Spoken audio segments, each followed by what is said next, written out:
नमस्कार शेतकरी मित्रांनो, आज आपण नवीन पेरूची लागवड करत आहोत। तर ती लागवड करत असताना आपण नेमकं काय करायला पाहिजे या व्हिडिओमध्ये मी तुम्हाला दाखवणार आहे। आपण अशा प्रकारे जमीन प्लेन करून याच्यामध्ये शेणखत भरून प्लेन जमीन केलेली आहे आणि या बागेचं अंतर आपण 9x5 घेतलेला आहे।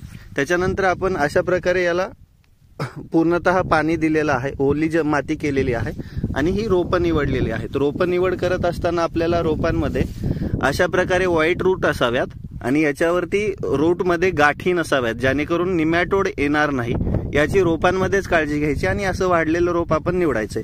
हे रोप लागवड करायच्या आधी आपण याच्यावरती मोनोक्रोटोफॉस 22 आणि मिलांचं एकत्रित मिश्रण करून याच्यावरती फवारणी घेतलेली आहे। जमीन चांगली भिजवलेली आहे।